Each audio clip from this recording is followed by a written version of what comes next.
Like,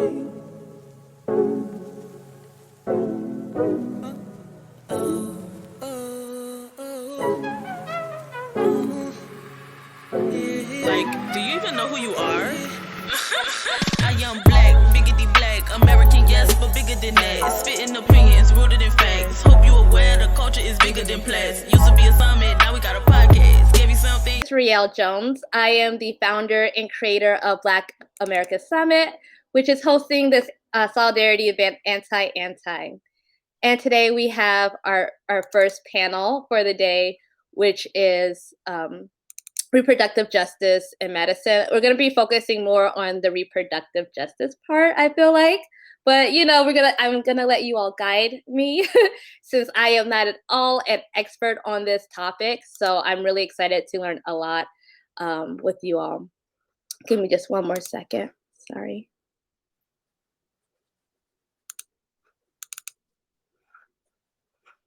I was trying to see if I could give Senator Mack a moment to join us, but yeah, once she downloads it, she'll this should be able to pop yeah. in really easily. Okay, perfect. Yeah, because we joined in through the link, and unfortunately, the link, is messed up. Got a little bug in it. Let them know. I will be sending them an email. So the description for today's panel is breakthroughs in American reproductive medicine are linked to the inhumane treatment of the Black female body. Despite centuries of exploitation, Black women and people with reproductive organs consistently fight for the full sovereignty over their bodies. So explore how reproductive justice translates in today's climate and how the fight is going currently. So I have two phenomenal panelists with me. There we go. Yay! Hi. Oh, I can hear you. Okay, wonderful. Okay, great. we literally just introduced the panel this description. No worries, I could hear you on my phone. So okay, perfect, yes. Perfect. I have Vanessa here, who is the founder and CEO of BUPeriod, which is an early stage startup femtech that provides innovative menstrual health products and services for girls, women, and all who menstruate who may be at risk of heavy flow causing iron deficiency. And then I have Tiara Mack, who's a recently elected senator in New Jersey. She identifies as Black, queer, formerly low-income Ivy League educated activist and educator. She actually joined us before at Black America Summit, and I was really moved by how much you really care about the reproductive justice, and you've been fighting for it through legislation and also having conversations and just opening it up. So I am thrilled that you're able to join us once again. Yeah, thanks for having me again. Yes, and so we had an umbrella question, and our umbrella question is, what is reproductive justice in your words? So Vanessa, if you don't mind starting us off, what is reproductive justice in your words? If you give me 2 minutes, I have a poem that explains what reproductive justice is. I love it. Okay, here we go. Can you still see me? I can't see you, but we can still hear you. Okay, you can hear me. Yeah. All right, great. This is reproductive justice. Doctor, where is my chair? I don't have one. Got me scratching the rose in my hair. Is it in the lost and found with my sister's 6 feet underground? Sustained relics, exposed pelvics on display around town. If you're in France. Doctor, where is my chair? I'm 240% sure it's in the Brooklyn cemetery where it'll never wash up on shore. Doctor, where's my chair?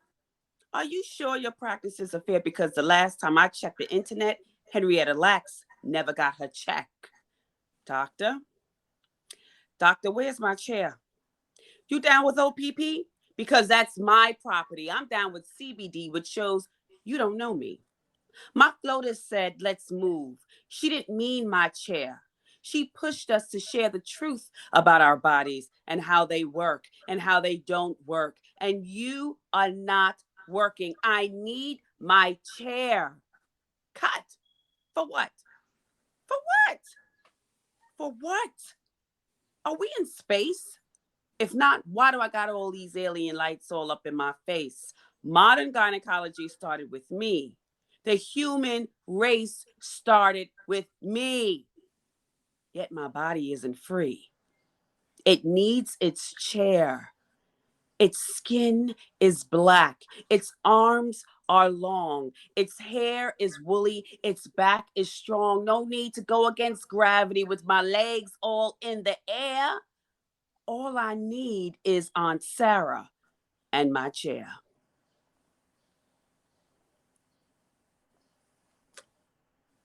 That. Okay. I'm clearly tearing up. I don't want to center myself. Sorry. That was beautiful. Thank you for sharing. It's called active listening. What motivated you to write that?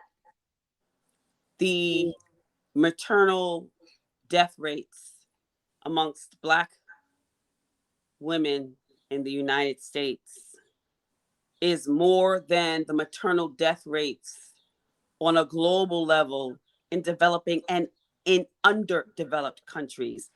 That's a problem. Yeah. Now, I'm in menstrual health, and I really believe upon menopause is when women, specifically Black women, can become empowered to learn, manage, and effectively communicate what's going on with their bodies.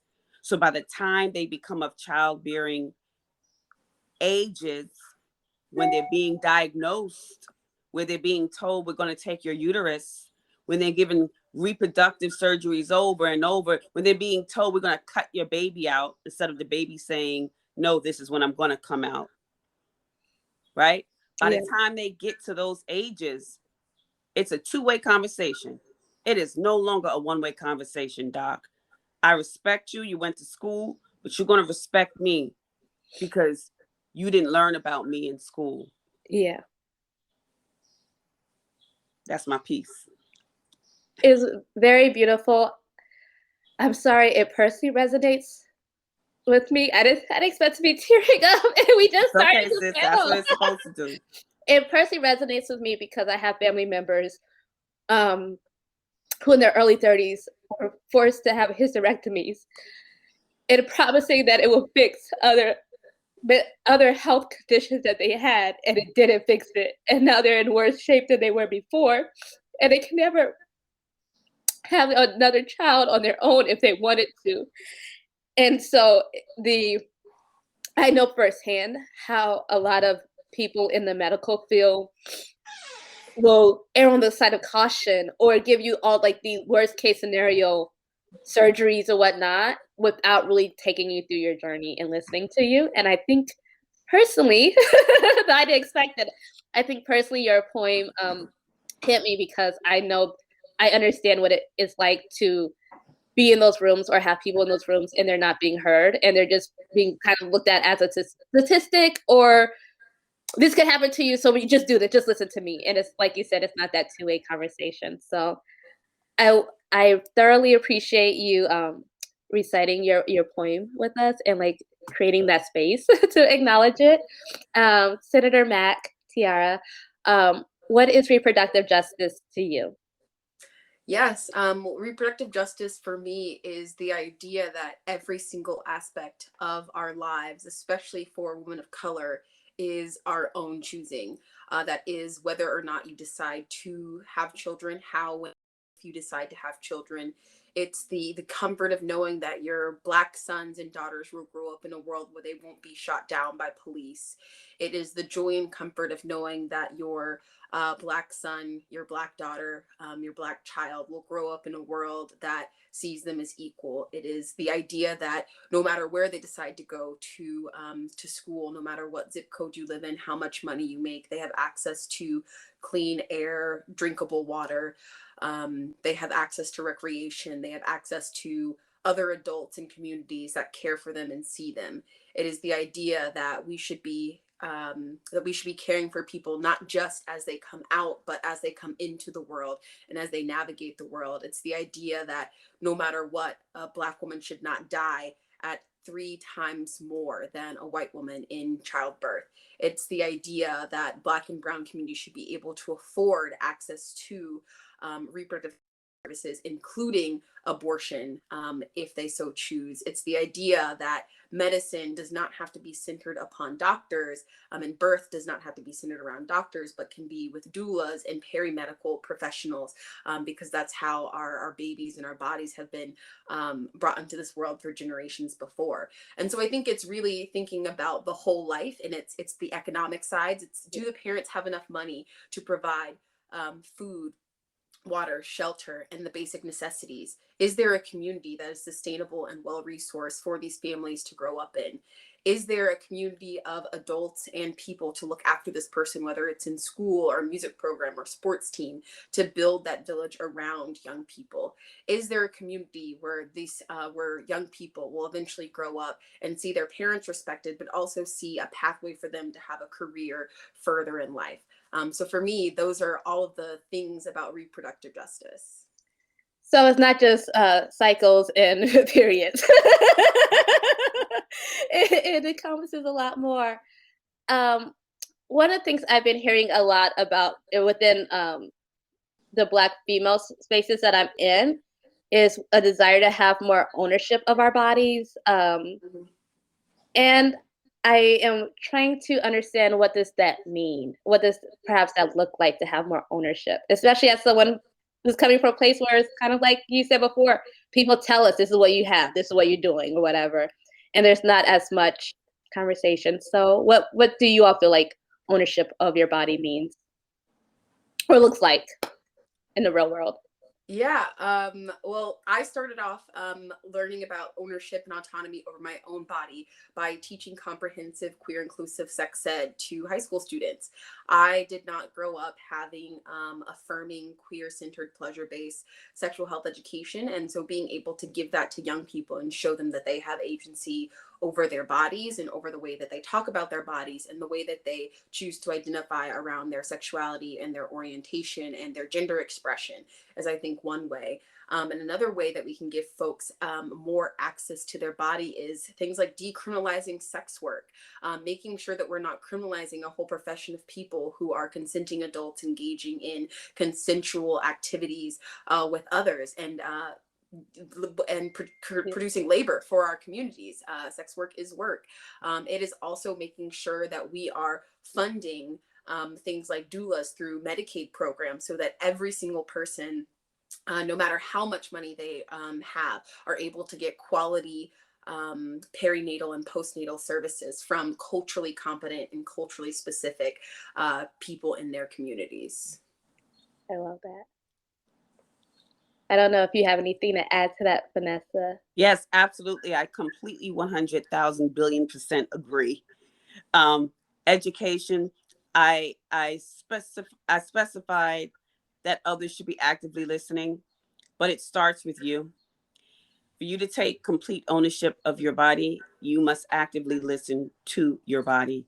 You may want to do things or yearn to do things, but if your body is telling you you're not ready to do those things, or you need to focus on something else, or whatever it may be, ignoring your body can lead to you not knowing your body.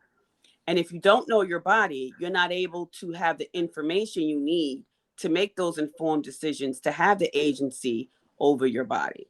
So it's super key, in my opinion, to fully have ownership over your body is to actively listen to your body and to then take it upon yourself to understand it and learn it, communicate with it. And then the world is yours after that. I definitely agree. Within my own life, I've had different stuff happen, and I've gone to OBGYNs and I've told them, like, hey, this is what's happening. And they immediately say, oh, you have endometriosis. And I know what, because I have friends who have it, I know what it is, and I've done a lot of research. And because I know my body, I know that I don't have it. So I am now able to advocate for myself versus like when I was younger, I just went around with this kind of label because they said, hey, I looked at you for 30 minutes and you have this kind of thing versus like me, I know my body. I'm able to listen to myself versus taking that. So I definitely understand where you're coming from, Vanessa. We've mentioned doulas a couple times, and I know like for myself, I actually haven't really, I didn't grow up thinking about them as much. I just like, you go to the hospital, you have your baby until the more recently. And even you have stars like Erykah Badu, who has come out and said that she's a doula. What is that, and what's the importance for Black women, do you feel like, having access to them? That's one of the major things that was cut off from us. The ability to bring life in this world. Since day one, we've been bringing life, literally day one for all people, been bringing life into this world from doulas and midwives in the community, midwifery, and our chair. Hello, goodbye, good morning. Did I mention our chair? Right. And so for that to be cut off from us was detrimental into the way that they, when I say they, those that enslaved us, because that you cannot start talking about anything today without understanding the origins of it, manipulated the body, no anesthesia, a Western form of delivery, a Western form of breeding, a Western form of just all types of unnatural approaches to your body, right? And how your body works. It has been cut off to the point where it's not even talked about in schools. It's not in college. It's, you have people that are taking their monies to ensure that we get schooling for people who want to become midwives or want to become doulas. Tatiana Ali is one of them. You have the top athletes like Serena Williams. You have Beyonce. All of these people, regardless of class, status, money, finance, education, that almost died during childbirth. And it makes no sense. So when the odds are stacked up against you for whatever the reason is, it is imperative that you understand it's a pandemic and that we must go back to see how we did it before. How did we thrive in the way that we were used to thriving before it was all removed? Mm-hmm. And that is where a doula could be your community. A doula can be the people you identify that comes with you to advocate for you, regardless of where you give birth. That the notion of doula is so important to the Black woman that I really don't understand why it is not the number one priority at this point in time with the death rates that are happening in the United States of America. We need Aunt Sarah, period. Yeah, and I think a lot of folks don't realize that systems, especially taught us to think that the only way to have a baby is inside of a hospital with a doctor. And little do we know, our grandparents were the ones catching babies. Our community leaders were the ones who were. It is something that predates medicine and that predates hospitals. And it also is someone who's there to empower parents. A lot of times you see doctors and medical professionals, or even like the DCYF system. If you have a family that goes home and wants to co-sleep with their baby rather than having a crib, or they want to do baby wearing instead of having a stroller, those are all seen as like health risks for the baby rather than as cultural differences of people from different parts of the globe who aren't from the historic like Eurocentric communities who wear their babies, who have their babies co-sleep with them, who feed their babies different foods. And so I think having doulas come into the picture is one way to honor the fact that There are so many different birth practices that people can have, and there's so many different supports outside of traditional medicine and traditional hospital settings that people can access to make their birthing experience all the way up to deciding to become pregnant, to being pregnant, up until years postpartum, because it takes a village and it is a cycle. Doulas are not just for that moment of birth. A doctor's just there for when you have that baby. You might have a couple of appointments beforehand. But a doula, that's someone you can text like, hey, I've got this random spotting, or like, I think this might be a Braxton Hicks or whatever. And then when the baby has come earthside, you have that doula to say like, when should I start feeding solid foods? When should I stop breastfeeding? When should I start encouraging my baby to walk? Like all of those things that are culturally specific that, you know, doctor one does not have time to answer, and two, doesn't come often from the same background as you and your family and the communities that you want to like raise your family and potential family in. I appreciate that clarification, because I actually didn't know that. I thought they were just like, let me catch his baby, pat him on the back, and you're good. So that's actually very helpful. And I want to take a step back and underscore something Vanessa said. You brought up two things that kind of highlighted the questions I asked earlier. You talked about breeding, which we don't have to go in depth. I feel like most of us probably know about the history of white Americans breeding Black Americans. Yeah. But right there, that's lack of ownership of our bodies. And that's a history of not having ownership. And like even the system of slavery, of Black women not being able to like protect ourselves and say, we don't want to have sex with certain people, we don't want to birth certain children, like, or, you know, things like that, like that being taken from us. And we're not so far removed from that history. My grandmother was an unpaid sharecropper, i.e. a slave, and she's still living. So we're not that far removed, and I feel like that needed to be underscored, as well as the father of modern gynecology, James Sims, who used Black women's bodies without anesthesia to try out new techniques and the tools. I forgot what the speculum on us and stuff like that, and so that our bodies could provide Western medical breakthroughs for white women. And I know that Senator Mack, last time we talked a little bit about how reproductive justice and reproductive rights tends to center the white female body and eliminates everybody else out of the conversation, which is something that you are very passionate about. Like, it is not just one group. As women, this is something for all of us, you know, or people with reproductive organs. I don't want to be exclusionary, because there are other people who do not identify as women who still have reproductive organs and who are a part of this conversation. So how can we introduce the concept of reproductive justice, reproductive agency to our communities at a younger age, or even like, you know, so that it's not just, it does, and within our communities, we don't picture it just as a white woman thing. You know what I mean? That it is also us, we as people with reproductive organs. Well,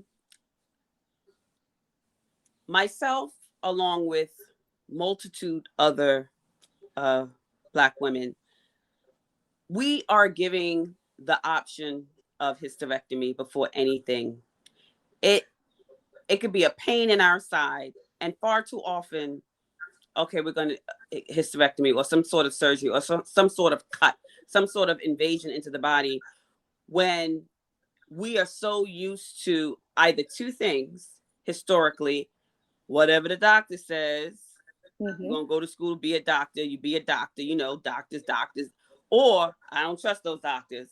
So either way, you're left out of the picture. You're left out of control. So so when I went in, 22 fibroids is what inspired me to do everything that I do with BUPeriod.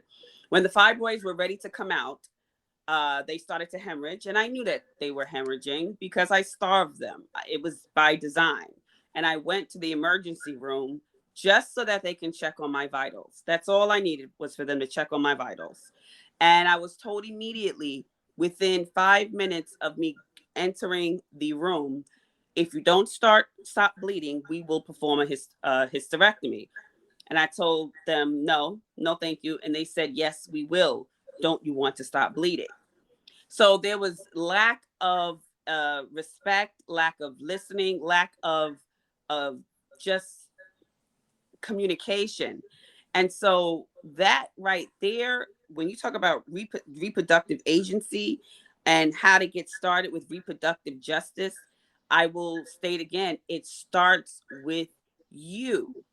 The less people that are succumbing to what they internally feel is wrong, like, you know, that's wrong. If someone's not asking you, they're telling you that's wrong. That's so wrong. So back to what Senator Mack said, absolutely, education is the key. Day one, pre-menarche, puberty, the sex ed courses that we have in this country must be eradicated, just imploded and rebuilt, just like what Senator Mack was talking earlier of what she teaches. Literally has to be rebuilt, because reproductive agency, reproductive justice, in my opinion, acutely starts with the Mononymous Act, the uterine fibroid, Vice President Kamala Harris with the Black Maternal Health Act. Okay, that's fine, but that's for acute situations now. But for the next generation and the generations after us, it must start with early education, in my opinion. Mm-hmm. Yeah, education and unlearning. Sometimes the biggest part of education is unlearning. I remember the first time where I learned that doctors did not know all the answers. And that was like, wait, I was told my whole entire life that I have to listen to doctors, I have to respect doctors, and they know every single thing there is to know about my body, and I'm no longer an expert. That is not true. Wikipedia doesn't know everything, and Western medicine doesn't always have all of the answers. So retraining our communities and systems to not only ask the questions, but also ask, like, do I need to be on this medicine, or is this something that can be done with like herbals, or something that's outside of the Western, or like more stretching or more holistic care. And so I think to go with the education, it's also the unlearning of the ways that we were taught to think about the world and systems that are harmful for us. Unfortunately, Dr. Sims' work is still incorporated in medical education. They still, unfortunately, due to recent surveys, believe that the skin of Black people is thicker than everyone else's, and that our tolerance for pain is higher than everyone else's. This is a perception. And so, Senators, on the money when it comes to unlearning. I mean, just common sense should tell you 99.9% of our DNA is the same, right? There's that 1% that was changed from 400 years. And literally, when it comes to the way that we deal with stress, yes, our DNA has been subjected to alteration when our stress markers, just like unfortunately, with the Jewish survivors from the Holocaust, their DNA markers evolution happened in 4 to 6 years, literally in 4 to 6 years under that amount of stress. So it's not only them, it's their children and their children's children. That DNA is completely changed from previous generations. I know for a fact, I'm no scientist and I'm no doctor, but if that happened in 46 years, 400 years, our DNA, I mean, it's the cause for reparations. That's another topic, another hopping. That's top from yesterday, no? But that is the number one, we talk about breeding and all that. But our DNA, it has been significantly changed when it comes to stress responding. The stress markers and how we respond to stress. Yeah. Kind of going off of that unlearning, as a Southern woman, I grew up with a lot of Southern ideas. Same. So like one, when I was really young, you don't want to use a tampon because I know you having sex if you're using a tampon, kind of thing. Or like, should I ask for a tampon? I'm just gonna keep wearing pads, stuff like that. And now that I'm older, I realize not only obviously, well, then I knew that was crazy, but not only having those kind of conversations like not helpful, but they also prevent us from talking about like what if you are going to use tampons, what's built into them, things like that. How does it impact their body? So I don't want to go too deep. I want to ask you all, perhaps what are some unlearnings, or even if you have comments about like different products that you feel like women should be thinking about, or not just women, people with reproductive organs should be thinking about as they're figuring stuff out at whatever age. I know there's a lot of new products out there. There's new, like even underwear that you can have. There's cups. I will say, sorry, side note, at my previous job, I was a person that would openly talk about the pads that we had in the bathroom and like get votes and stuff. So I'm very comfortable. Yeah, I'm very comfortable with like, going into it. So like if you either have a general unlearning kind of comment, or if you want to talk about products and unlearning around that, I'm grateful for any feedback. Yeah, well, I'm also one of those people who has convinced almost all of my close friends to transition to menstrual cups. I am like, just like, it has changed my cycle. It has changed like how I navigate the time during my menses. It is amazing and great. And I'm a huge advocate for that. Chemical free, super easy, super clean, can take it everywhere, can swim with it, all the things. And so I think that's also something that I had to unlearn. I grew up in the South, grew up just north of Atlanta, and was also like, oh, you only wear tampons when you have to go swimming or when you play sports, and everything else, no reason to wear them. Like you wear pads every other time. And so I think that's definitely something I had to unlearn. And then conversations about gender and sexuality. And even identity, growing up in the conservative Christian South and not having the words to talk about me being a queer person, or same gender loving folks or trans folks in my life.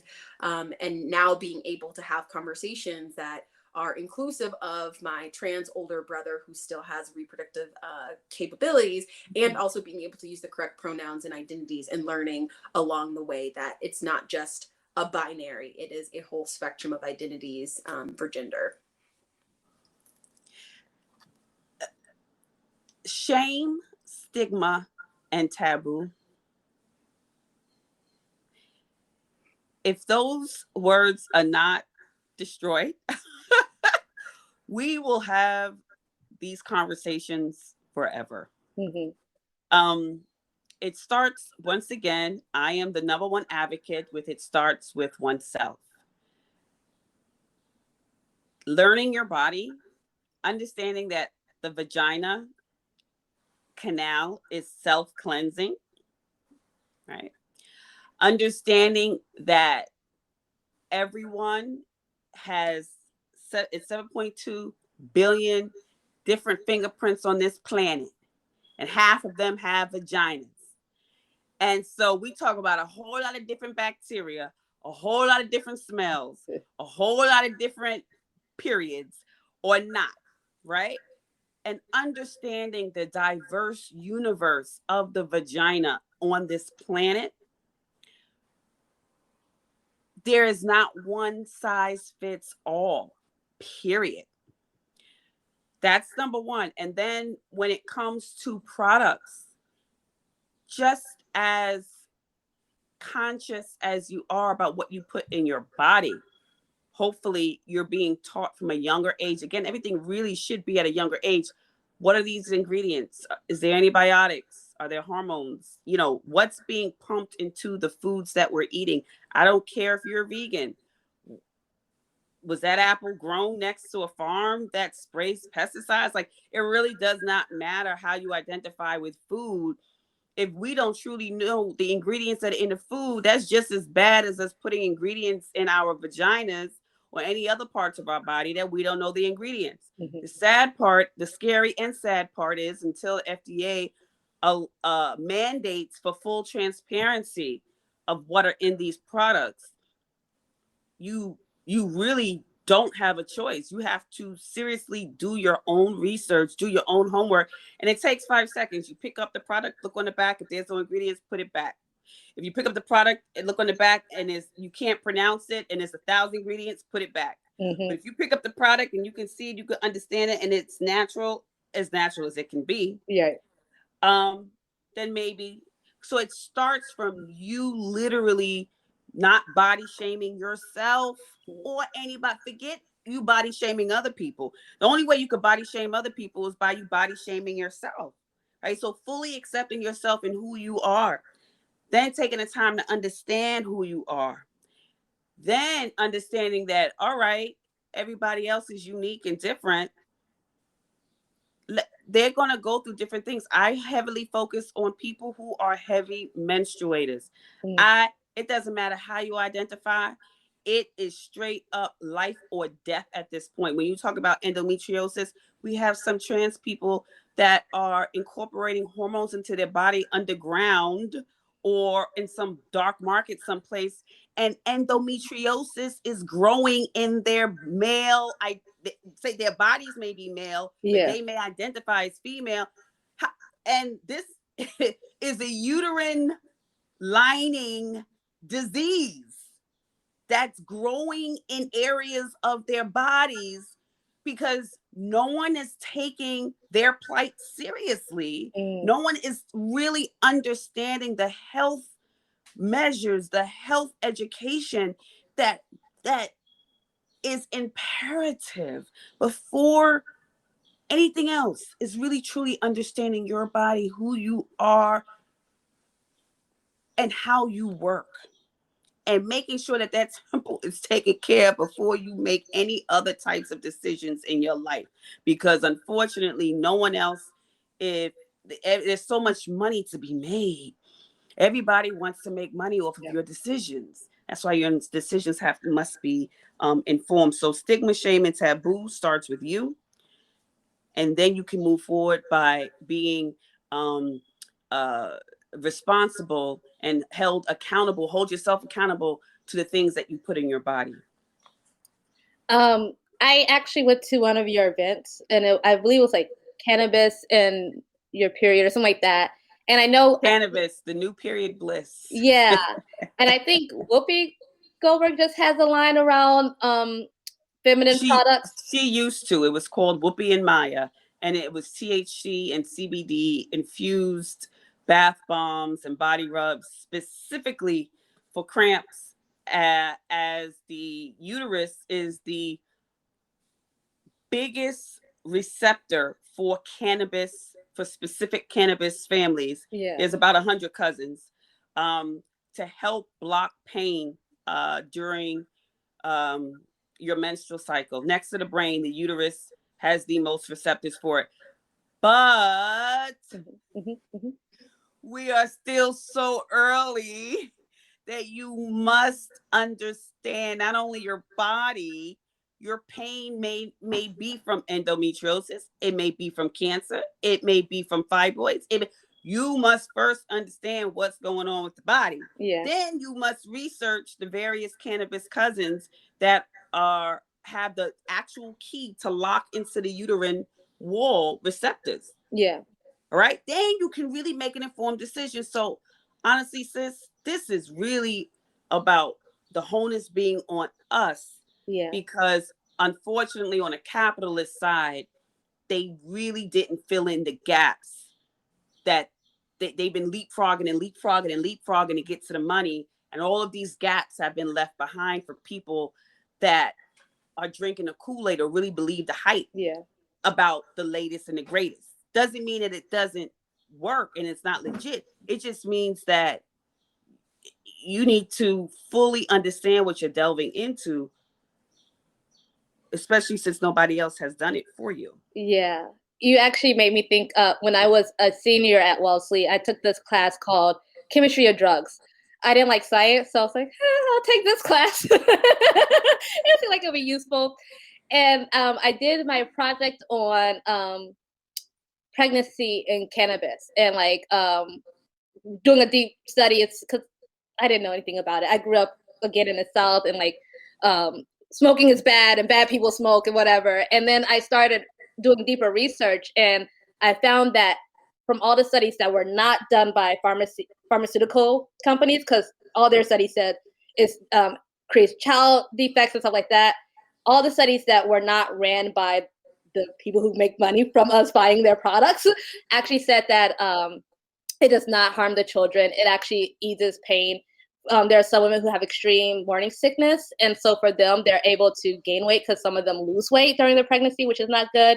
And they're able to like get all the nutrients that they need and like settle themselves. And they look at, I believe, Jamaica and how I think it's high tea that they have, which women for generations have drank through their pregnancy, and they look at their children and none of them have like defects because of this.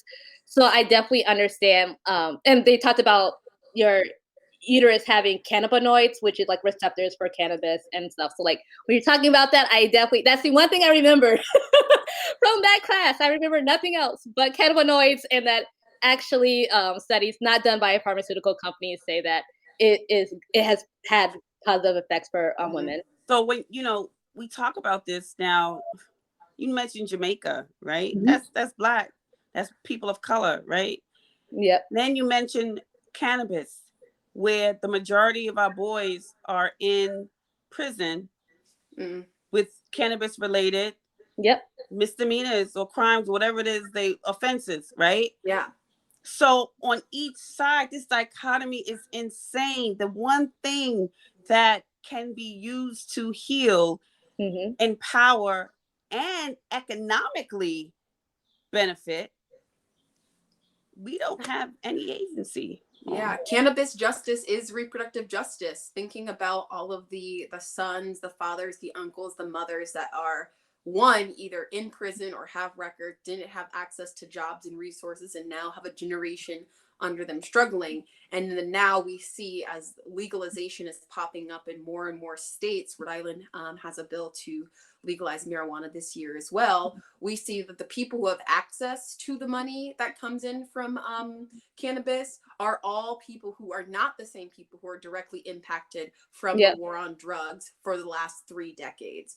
So it's the war on drugs that has shifted our communities to being impoverished, to having lack of resources, to having no economic advancement. And then to say, okay, now we're going to take this, not give anyone automatic expungement of their records, not give the community resources to an economy that they know the ins and outs of. That is an economy. That is, whether or not is a recognized economy through traditional capitalism or not. These are people who have made livings, who are growers and cultivators of a product, who are not going to have access to hundreds of millions of dollars in an economy that they have sustained under the table for generations, have risked family, have risked jail time, have risked their freedom. And it is that's why it's super important that as we talk about cannabis, not only for birth practices and for menstrual health and hygiene and all of the wonderful things that we use cannabis for, but also it is highly racialized, because on one end we can say that these are accessible tools for holistic healthcare, and at the same time we have generations of our family members who have been incarcerated or within the prison industrial complex, and then are also on the precipice of being cut out of hundreds of millions of dollars in revenue that won't be going back to our communities unless we fight super hard to make sure that cannabis dollars stay in Black and brown and historically marginalized communities, particularly the communities where the war of drugs hit hardest, and communities of people who are formerly incarcerated for drug offenses. Hashtag reparations. Yes, that is reparations. You even see that in Michigan. Before I came here, all I heard was like Detroit's so dangerous. So I started looking up like the crime rates and what are people doing out here before I moved. And I found out that I forgot now the statistic, but the majority of the people who were arrested on non-violent charges, and it was actually because they had weed, which pushed them to decriminalize you having up to an ounce of weed here. Cool, but on the other side, if you want to get into the market, you like outside of being a caregiver, where you can like purchase weed from someone else and give it to someone who needs it, you have the card. if you actually want to be a person who grows it and like legally or create edibles, things like that, it starts at $60,000. That's for the application, and you have to have a facility, like, and it goes up from there. And a lot of us, we can't get business loans for $60,000 for a non-cannabis related business. And now you know that they're not going to give it to us for, you know, to start something like that. So I definitely understand. Someone in the audience asked, can we talk about menstrual health being in a bigger Black body? So like if perhaps like if you're heavy set or just, you know, that's a Southern expression. The question about menstrual health, if you are Heavier. Mm-hmm. If there's any difference, I don't. Well, there should not be a difference, because menstrual health is hormonal, right? And so we know that weight can also be hormonal or not. Now, weight, a lot of us that are of African descent, that are Black, we're heavier just naturally. We went back to the breeding. We that's how you got the National Football League. Put it like that, okay? We are naturally heavier and denser muscle wise. Okay, yep. So then our menstrual cycles, a lot of us are naturally heavier than others. That's another reason why it's not a one size fits all. And I really focus on, all right, if you're a heavy bleeder, you can be as skinny as this pen and bleed like a stuck pig. Or you could be 200 and something pounds and have an average cycle, right? So it really depends on what's going on internally with your body, right? So a heavy menstrual flow, regardless of your size, is not normal. Yeah. Period. If you barely have a period and you are within the age range and you're not on birth control, that is not normal. If you have any inkling that something is going on with your body, see, now that's normal. That's you actively listening to your body. Now it's time for you to go out and go see your local GYN or medical professional and say, listen, I'm this age. This is my diet. This is my lifestyle. This is the age that I had my period. This is my last date of my period. But this is what's currently happening. And this is what I want to happen. Let's start a conversation. So size should have nothing to do with it. My last question, this hour went by so quickly. My last question is inspired by Danny, who talked about she heard cramp pains are comparable to the pain you experience during a heart attack. So kind of similar to that, I actually knew a young lady who during her cycle, she would get seizures, and she was really embarrassed to tell people, but she had to tell her professors in case it ever happened. Are there abnormal, not abnormal, are there other things that people perhaps do not know could be related to their cycle? Like, again, they need to look at medical help, but still like that the everyday person probably never think of. There are women that faint all the time.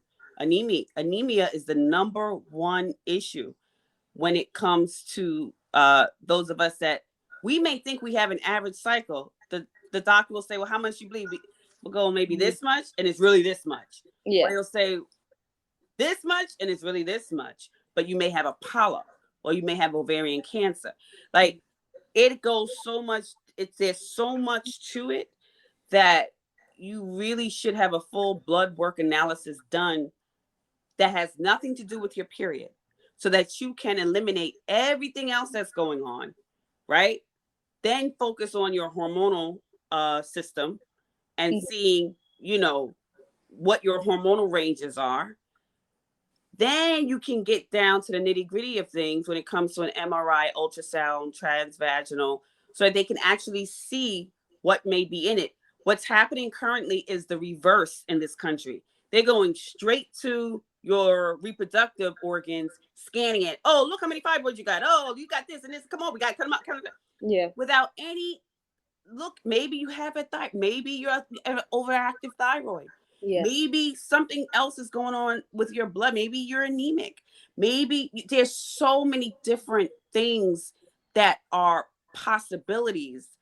But during our menstrual cycle is when we're the most vulnerable, when we're the most sensitive, when we feel the most, because there's a whole funeral procession happening. Your egg didn't get, it's not alive. Like the whole reproductive system is getting ready to have a funeral, right?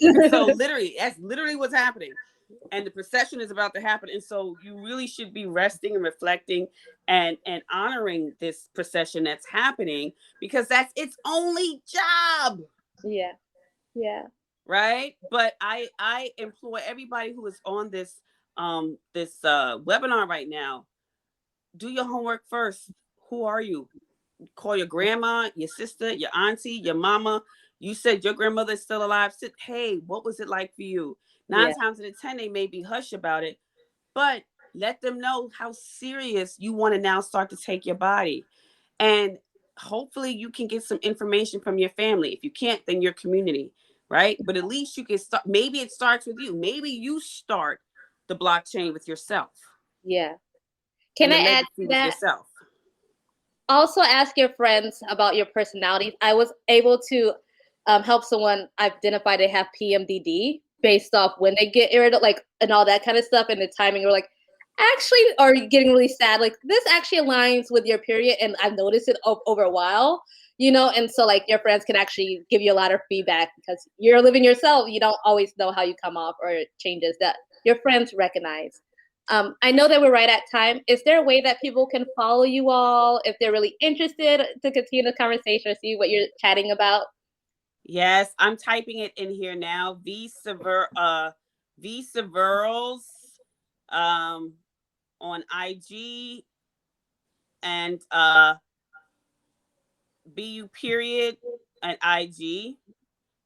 And then of course the website is www.BUPeriod.com. This next Friday, we have Dr. Bronner's that will be talking about products and sustainability. We have the White Dress Project that's all about fibroid awareness. We have Dr. Littman, who is in Atlanta, who does uterine fibroid embolization. And we have Jennifer Wise-Wolf.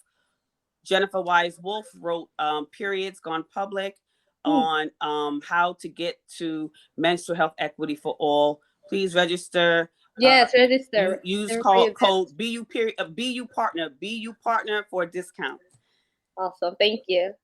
Yes, and folks can follow me on Instagram, Facebook, and Twitter, all at Mack District 6, MACK District, and then the number 6. Well, they are lucky to have you, and we're lucky that you all both joined us today for this amazing conversation, very timely conversation. So everybody else, if you're ready for the next panel, click over to the Sessions tab, and the next panel should appear. And I will see you all there. Thank you again. This is great. Thank you.